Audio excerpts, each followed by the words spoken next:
Every time you check your bank account, do you feel anxious? That's how I used to feel. I had no control over my money and it seemed to vanish every month. I had had enough of that sensation. I therefore tried a straightforward 30-day financial detox. My life was totally altered. I'll walk you through the exact strategy I used in this video. Let's get started. Let's be truthful. My money was in disarray. I was living paycheck to paycheck, squandering money on subscriptions I had forgotten and purchasing unnecessary items. Despite feeling like I was putting in a lot of effort, I had nothing to show for it. It was tiring to worry about money all the time. I knew I couldn't keep going like this. I needed a fresh start, a straightforward strategy to kick my bad habits and regain control. I therefore made the decision to undergo a financial detox. However, this had nothing to do with self-punishment or going without money. The reverse was true. I wanted to feel less anxious and lighter. Rather than allowing my spending to dictate who I was, I wanted to be in charge of it.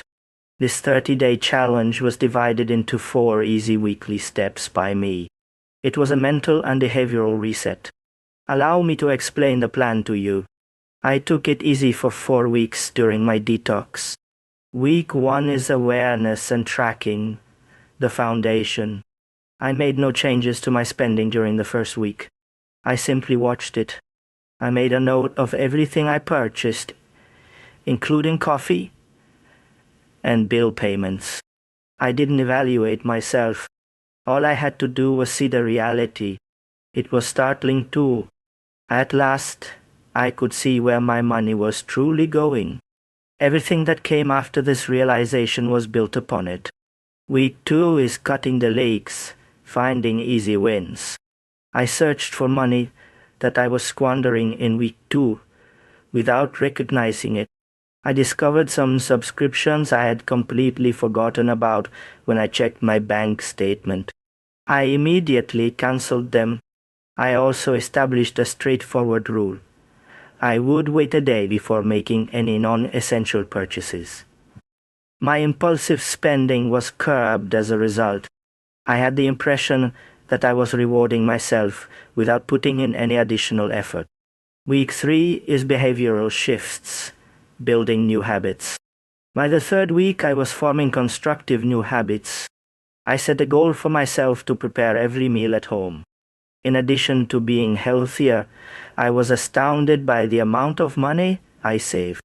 I also decluttered my digital life by unsubscribing from all of the emails from stores that tempted me to buy. It was now about joyfully substituting better habits for old ones rather than about cutting things out. Week 4 is planning and empowerment, looking forward. The last week was all about the future. I looked over my first week's expenses and contrasted them with the current ones. There was a significant difference.